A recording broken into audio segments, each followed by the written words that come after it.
Thank you. Hi, I'm Bill Genereux, and Missy and I kind of go back a ways. We met each other we used to work at Cloud County together at the community college before we both wound up in Salina. So she's kind of the one that prodded me to come and do this, and I said only if I can bring my friends, because they're really smart. So that's what we decided to do. We're all computer faculty at K-State Polytechnic, and we're always talking about these kind of issues that come up and stuff, and we thought just might be fun that we would watch the movie and kind of talk about the different things that stuck out to us, and invite you to join in with our conversation like that. So I really like the idea of having the science on the screen at the Art Center cinema. I wanted to share a poster with you that I sometimes, we have technology students that are wondering, why do we have to take all these other things? Why can't we just study computers? Why do we have to study humanities, for example? So this, that sounds familiar, right? Okay, so this is a slide that's been floating around the internet. This is a poster that I found, if I can get to it here. I think I have to push that way. Maybe I have to push that way. There we go. There it is. Okay. So this is another famous Science on the Screen movie. Science tells you how you can clone a T-Rex, and the humanities tell you why it might be a bad idea. So I think this is a really good venue of mixing the science and the technology and the arts in the form of film together. It gives you a more complete picture. So I thought I'd share that. My background a little bit, I kind of got interested in this because about 10 years ago or so, there was a book by Sherry Turkle called Alone Together, and half of the book, I was more interested in the second half of the book, because at the time I was studying social media and YouTube and how all these digital technologies are affecting us. And the first half was more about robotics and the trends and things that were changing how people relate to robots and to each other. And it really never occurred to me that it was that big of a deal. But she spent about half of the book talking about these things, and it just kind of percolated there for a long time. And finally, an opportunity to get some seed money, some grant money came up to where I could experiment with a telepresence robot. So this is a robot you can remotely control it. You use the internet to access it. As long as the controller has internet and the robot has internet, you can pretty much control it anywhere in the world. And so right after we got that thing, we had a professor that had a medical thing and she was going to be out for several weeks, and so she was able to continue teaching her classes using this device. And then just a few weeks later, I did the same thing. I wound up in the hospital, and I was able to keep going and hold my labs and hold class. So that it's a really interesting kind of blending of robots. They're not autonomous, but it gives you a virtual presence in another place. This particular robot's called a beam, and when you operate it, it really feels like you're beaming from one place to another, just like on Star Trek. That's where it takes its name from. You get kind of immersed in it, and you really feel like you're there. And so, having used it a number of times now, I feel like the person who most benefits from this type of robot is the one that's driving it, because it's a little hard to get used to on the receiving end. But you get used to it, I think. Yeah. I had just since you brought that up, that last I guess it was last spring, I had taught a class, and I had some students come over from Kansas Wesleyan, and one of the students played on the baseball team there, and he had a game one afternoon when we had class, and he actually beamed into the class as he was sitting in the van. Oh. He wasn't driving, but sitting in the van going to his baseball game, and he beamed into class and attended class while he was in the van. So it's a lot like a Skype or a FaceTime connection, but it adds that the mobility part to it. You really feel like you're in the space. You can move around. You can interact a little bit more than just watching a video chat. So that's kind of a neat way to use robots. I went the wrong way. And then I started using it for my office hours. I teach some online classes, so I got to meet a student from Texas. There was some of my distant students started using it and coming. So that was neat that they got a connection to our campus, and they, instead of feeling like they were completely alone, now they're feeling more like they're part of what we're doing at K-State. And then finally, I had this small class, and we started talking about brainstorming ideas. How can we use this robot with other people? How can we reach out to the community? So I had 3 people in this small digital media class, and we decided to take a group of folks on a virtual tour with it. So this is Smoky Hill Museum. We took it down there, and then people from out of town beamed in and went around with us on this museum tour. Here, I'll show you in a second. So here's the group of people that use the Telepresence robot. This is the activity room of the nursing home up in Cloud County. And it turns, you can probably barely see it, but back in the corner by that snowman poster, there's another one of these little beam robots that they got one as well to put in the nursing home. And so people who live a long way from their loved ones can also use that robot as well. So that's a view of what it looks like from the operator's point of view. That robot has a camera that points downward so you can see what you're about to run over, and then it looks ahead so you can see who you're talking to as well. So what you saw in the movie tonight is it's not made up. These are really starting to be developed. They showed clips of it at the end of the film.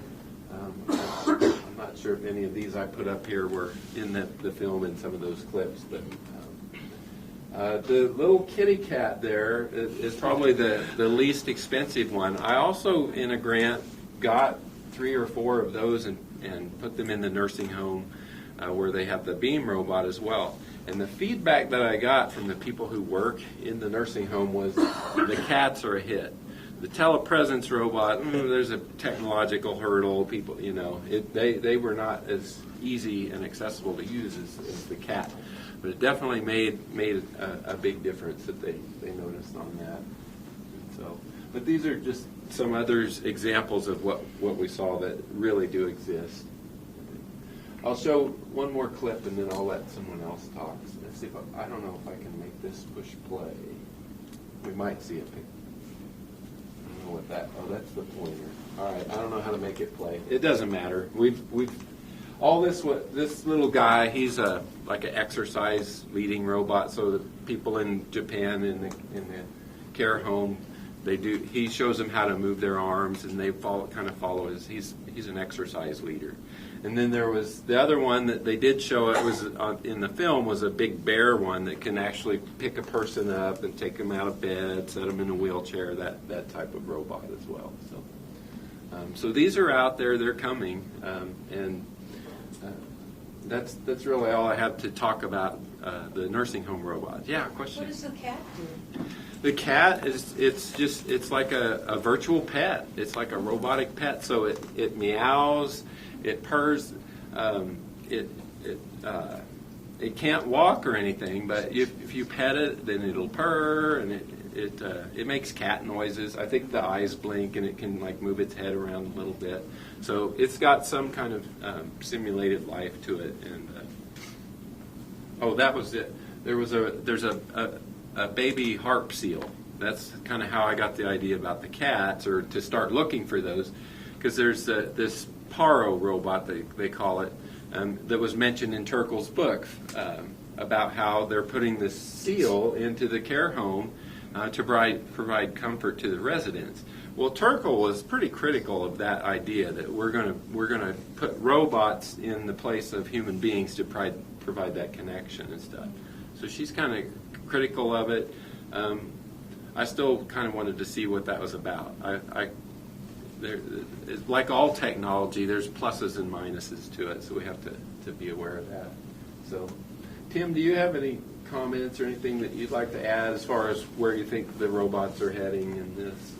Well, I think the movie was a little bit futuristic. I mean, robots work very well in controlled environments where things are, and so, for example, like they showed the robot cooking a meal and cleaning the kitchen and things like that.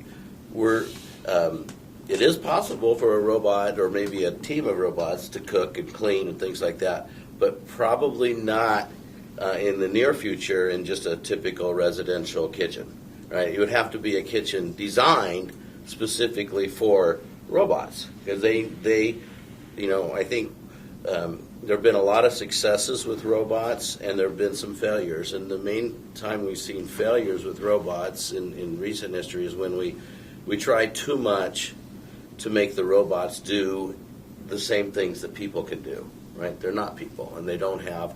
There are a lot that they can do, but there's also still a lot of limitations on their dexterity, and limitation on the sensors, limitation of being able to see what's around them, and just they don't operate in just if you have your if you cooked a meal like the man's daughter had done and left the kitchen a total mess.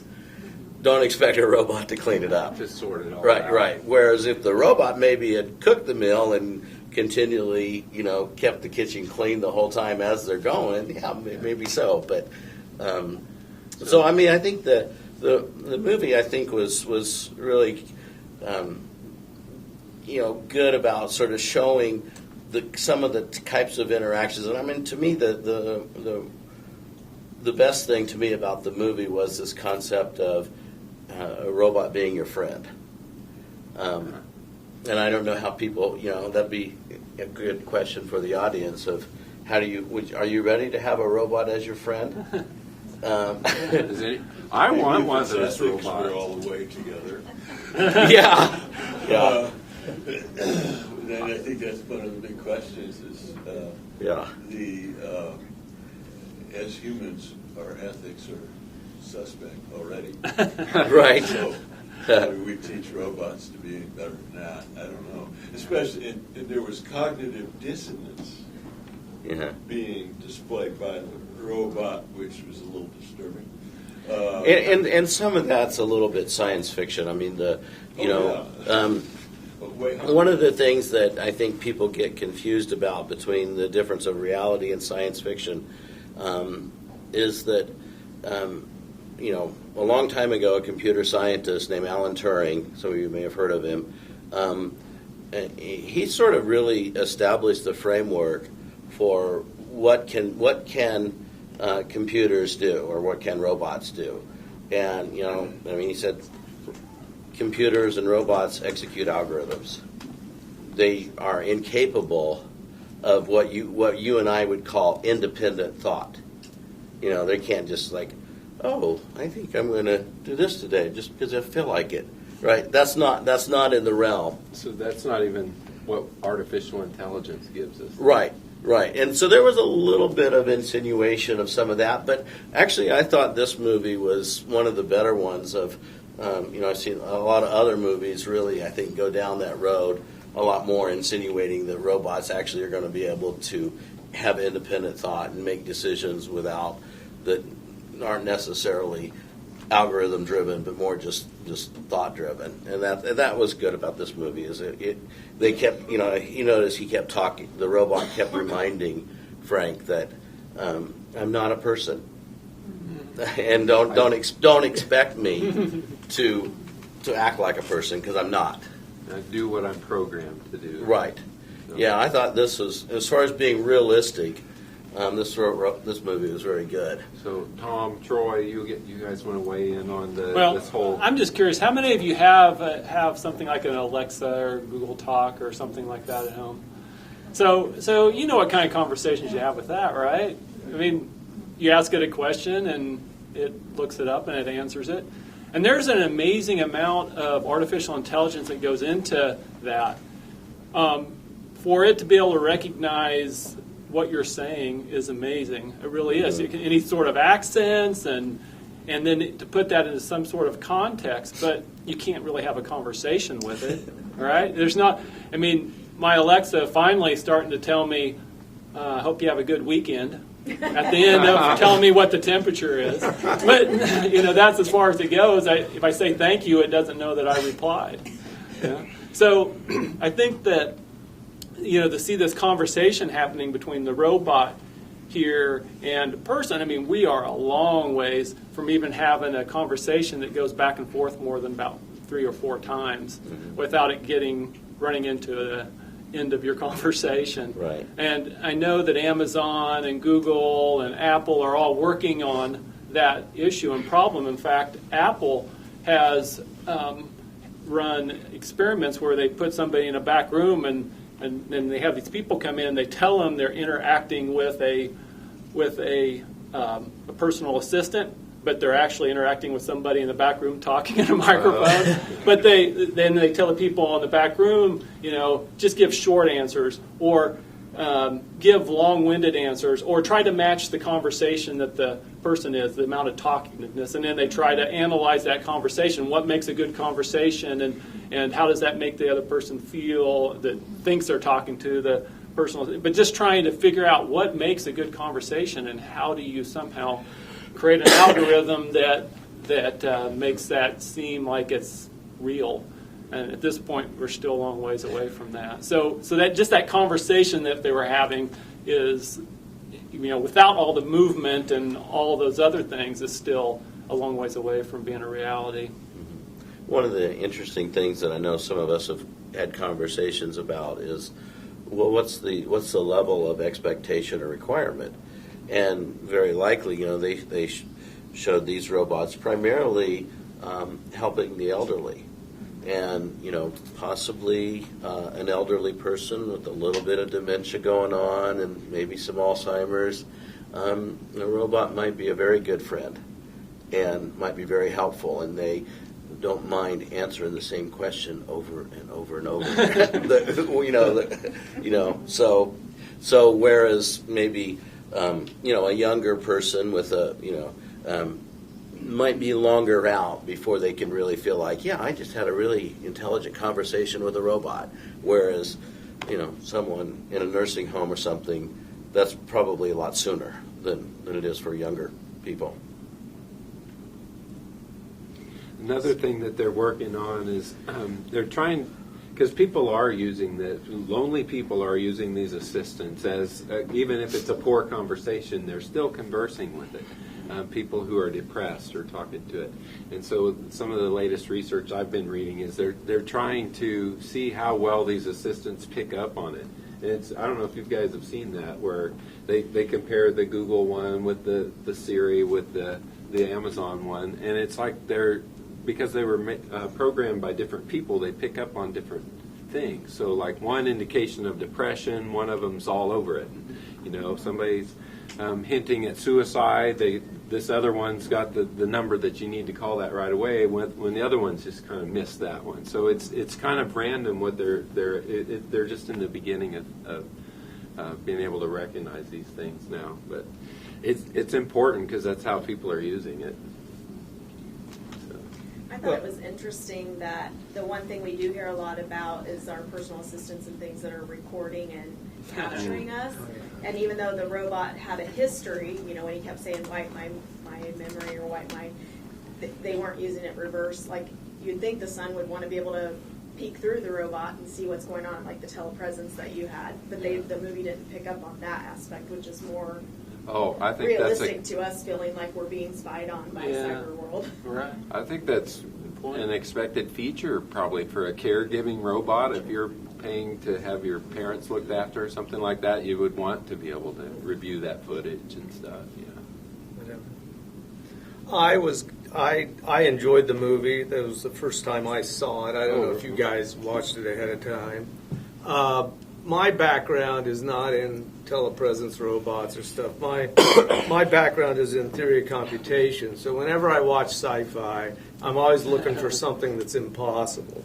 And Several things right, and this one only had one thing that was that I saw that was not scientifically possible now or ever in the future. And that was when the robots said, "I am functioning normally." That is beyond the ability of a mechanism to do. They cannot evaluate anything about themselves, and that's what part of the things that Tim was alluding to. It comes from from a result back in 1931 called Gödel's incompleteness theorem, and it's been extended and worked on and extended to machines by Church and Klein and Turing and Markov, and so it's very well established. It's not. So I guess what I'm trying to say is that the bounds of machine intelligence is very well understood. It's there. So it's not a question of how smart machines will become. It's very well understood and mathematically provable. What isn't mathematically provable is how smart humans are, and whether we're smarter than machines, whether we're subject to the same limitations. And that's where I thought this movie was really hit the nail on the head. Whether the movie makers were really intending to do it or whether they just blundered into it by juxtaposing the robot with an Alzheimer's patient was beautiful, because now when I was watching the movie, I thought of the book Still Alice, if you remember that. Still Alice, what she did was when she found out that she had Alzheimer's, she came up with 3 words, and she was going to remember those words. And if she ever forgot those words, then she knew she was too sick, and she had this backup plan that she was going to kill herself. And so as the book goes on, every now and then she thinks of those 3 words, and I remember those 3 words. Now, when you read, the reader knows that every time she thinks of the 3 words, they're different words. They're not the same words. But she thinks, I'm okay, I'm still okay, because I remember those 3 words. And I was thinking of that as the movie went on. Are humans, are they subject to the same limitations as machines? Are they able to really self-evaluate themselves? I think that's a big question. Should we worry or that Google and Alexa, they're listening to us all the time? Maybe. Because they are listening. If you trust Amazon and Google that what they say is they aren't doing anything with that information and not recording it and Not storing it, but I guess it depends on what you're doing, whether you need to worry about it or not. The real question is not do you trust the machines, but do you trust the people behind the machines? Yeah. That's the question. So there is a concern. And it's just the same thing. If you go to order something from Amazon and you give them your credit card information, do you trust Amazon with your financial information? I mean, and you buy anything on the internet, just because it looks like a secure site, if you're buying it from some website that you're not familiar with, then you have to make a decision. Do you trust that company that they are going to do what they said they're going to do? We tend to be very trusting, but it's the same sort of deal, I think. They may not even intend to do anything wrong with it, but hackers can change their intent. Yeah. People come. There's You something. got another question? Do you think people become emotionally attached to their machines? Yes. I think they can be. Yeah. Yes, I think the research would back that up. Even the programmers are designing it to create that connection, to create that attachment. The algorithms are pushing our biological buttons to make us attracted to the machine, and want to make it our friend. It's a one-way friendship, but yeah, I think definitely that's a thing. Well, I think it's a proven, hasn't it almost been proven by some of the people that used to work for Apple that they've got algorithms that they send out a certain number of emails or texts at a time to get you interested. Yeah. And, there's all kinds of people that have withdrawal pains when they don't have their phone. Yeah. Or Facebook did their own studies not terribly long ago, that they could manipulate people's emotion, and they could prove that. They just by changing what people saw on their Facebook feed made them happy or sad accordingly. I find it all fascinating.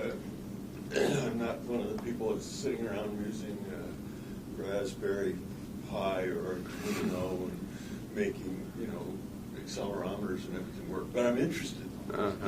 And what I find to be a threshold point that we're at is the concept of machine learning, which is, and I'd like to hear a little more about the advent of machine learning,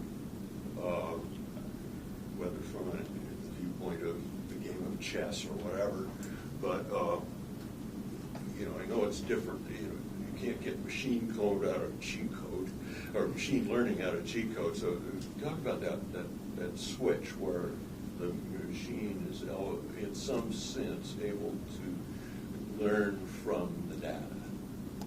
I think that there's been some amazing progress made in AI, and some of you maybe have heard of some of the things going with AlphaGo, playing the game of Go.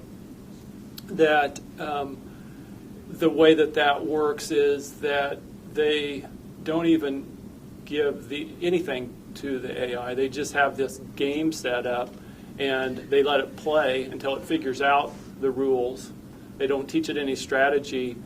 They just plays games over and over and over again, and it plays it against computer opponents.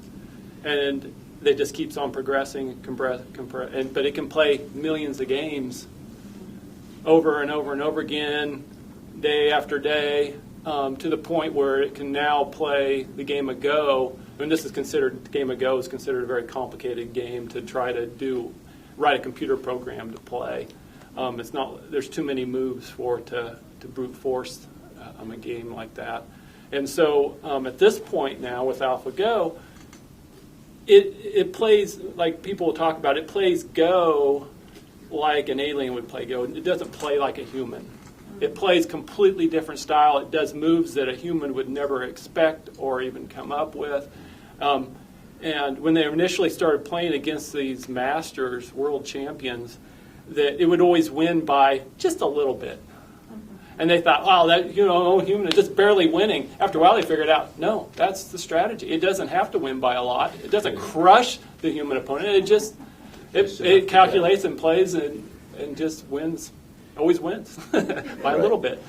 So that's a good example of the type of things that machine learning is very good at. Things that are rule based and strategy based. Very narrow domain. Right. They're in their domain when they're playing a game, whether it be chess or Go or any of those types of things. And now they're playing video games as well. Right, I'm sure very well. Mm-hmm. Where they might be a little bit off, though, is humans are unpredictable, and so life isn't always a game. I mean, we have people do unpredictable things, and that's where the can't really learn that as far as how to react and respond to that kind of thing. But part of the problem, part of the problem with machine learning is that you don't quite know what it's learning. Then there have been a number of experiments in that. The classic one that I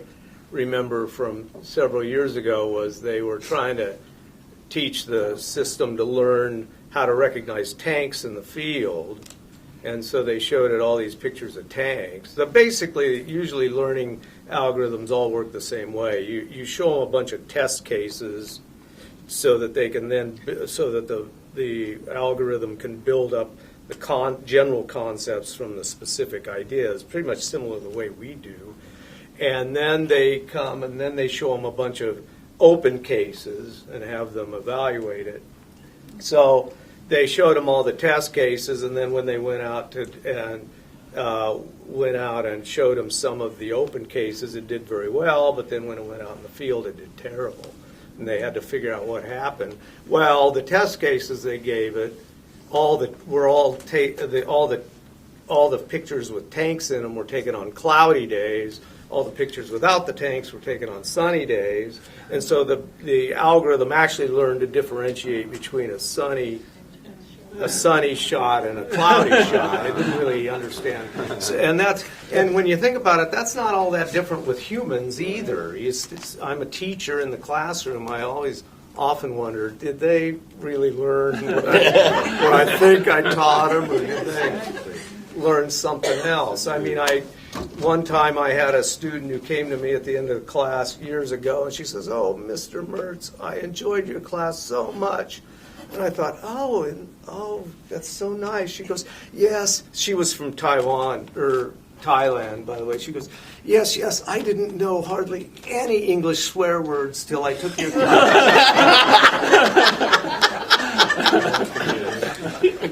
Mission accomplished. Yeah, right. Anything else? Yeah. A couple of months ago, there was a lot of debate about how dangerous AI would be to humanity.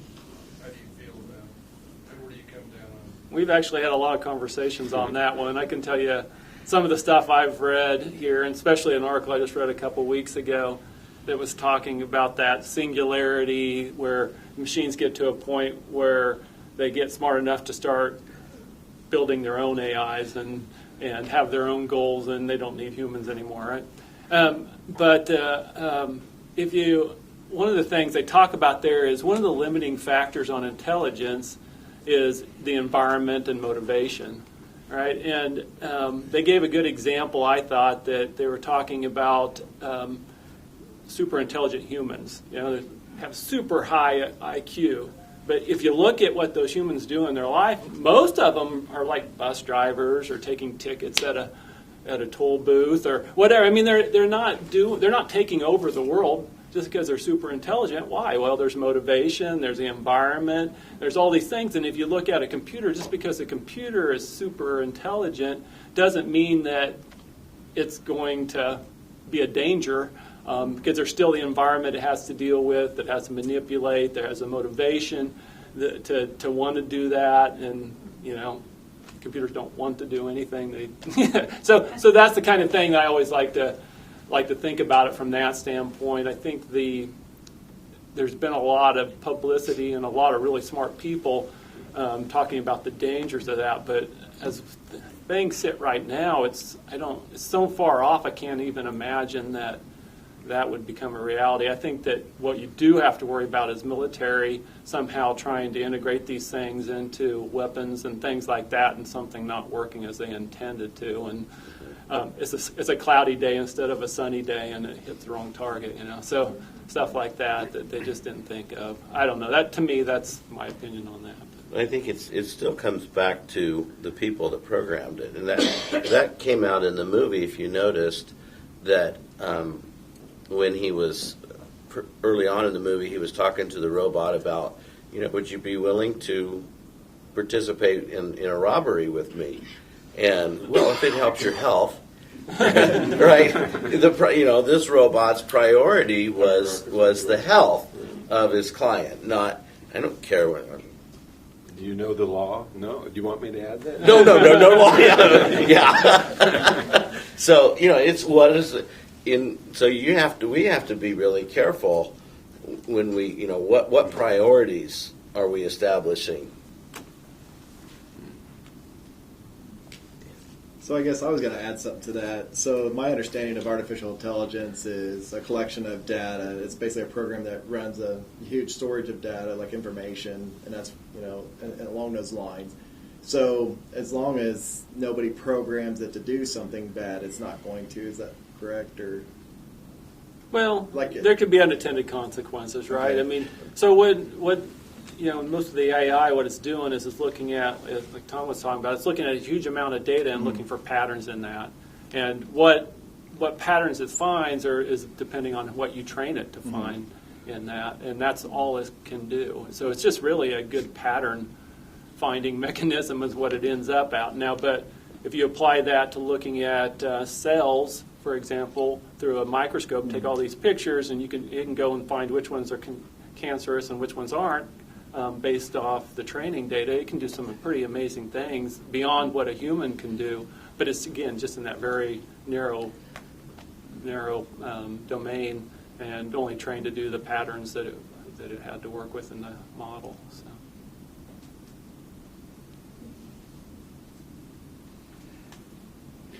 Well, I thought I would wrap things up just by sharing some books, some resources. Some of these I've read, many of them I've read, some of them I haven't. And some of your questions, you could dig more deeply into those as well. So just see if I can do so. Kevin Kelley, the main thing I want to say about Kevin Kelley is that he talks about how technology is a double-edged sword, and it gives and it takes away. And I think the main thing I took from his book was that he kind of feels like technology has the benefits exceed the detriments of technology, but only very slightly. It's like we go through all of this trouble adopting all this technology, but we're just inching forward with it. Kind of the one thing that he was said. Let's see, what else do I have? There's Alone Together with Sherry Turkle. So it's an older book, and she's got a newer one out now that's about having conversations and the power of connections and stuff. I think that's kind of what our movie was about, is just those relationships and those connections and the real strong need for that. And that's kind of her point in this as well. iGen, so this is more focused on the technology and how the phones are affecting young adults now, this whole generation that's grown up with phones and how they're affected by that. Again, looking for the connection. Here's the Singularity is Near, so that's the one about the machines finally exceeding intelligence of humans. This is the one which would be that machines are going to be smarter than us. Right. And we're going to put the machines into our brains and become a new organism. Right. Well, and that you can't. That's sci-fi, so you can't really speak to that. But that's the dream of. That's where they're trying to hit. But the idea that machines that can become more intelligent than us, that's just. But it won't be just a machine. It'll be a human being with a machine. Right. That's the new thing. So all right. So that's what that book's about. But there's the final invention. So this is how AI is going to take over everything, because we invent it, but then it just gets out of hand and runs away. Kind of, so what you were talking about, but. The one response probably this author would say to what all you were saying was that they would do things that they're programmed to do and wouldn't intentionally cause humans harm, but they might unintentionally, like you were saying, the unintentional consequences. Oh, I happen to need the molecules that your body's made of to accomplish my goal, so, I'm just going to take them. That kind of thing. This is kind of the classic. Now, this is an old one. This is 1979. But this is Hofstadter. He talks about the nature of intelligence. He tries to basically, you can't study something if you can't define it. So he tries to define what intelligence is.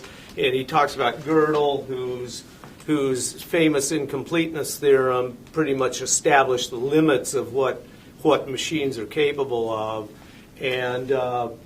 And so that's probably a good place to start if you're interested in tackling this whole idea of AI and whether or not it's what it's capable of. And then this one has a number of articles in it which go into the issue of, are humans smarter than machines, or are they subject to the same limitations as machines? And so that's kind of a good one after if you've read the Gödel book. Oh, this one's about a young boy with autism and how he's established a relationship with his Siri. His mom appreciates the break from the constant barrage of questions, and Siri has unlimited patience to work with him. So that's what that one's all about. Okay, so this is Tim's recommendation. Well, this was every year DARPA funds robotics competitions. So if you want to see kind of what is the state of the art, particularly in what we would call humanoid robotics, where we try to have humans the other way, have robots act as humans, and part of the issue is that our environment is built for humans, and everything from doorknobs to stairs and things like that robots find very difficult, that we find quite easy. And so it's a big challenge to try to get robots to interact in a human world. I think in this particular thing, they're have a competition to see if how good can a robot be as a firefighter in rescuing people and things like that. And not really very good, actually. It's pretty funny, some of the videos. Yeah, really expensive robots falling flat on their face, because they just don't. They're not, that to me is when I work with robots. You have to, constantly remind yourself that certain tasks they do very well, they do very fast, very efficiently, very accurately. Other things, not so much. So to answer your question, if people can feel affection to machines, there is a segment of the population who wants to get married with their robots, to make love with their robots. So there's a whole book on that. And the only reason I know about this book is it was mentioned in the Turkle book, and she was highly critical of the whole thing and what he was suggesting. But it's out there. And then finally, this book is all about the human connection. She talks a lot about technology in this book, too, and how it's affecting us, and her suggestions on retaining that human connection, and especially like when you get into contentious situations or disagreements that you really need to get, that's the time to get curious. That's when to lean in and learn more and find out instead of going to war with people. So I threw that in there, too. So that's our book suggestions. That's our presentation. Thank you all for coming so much. Appreciate it.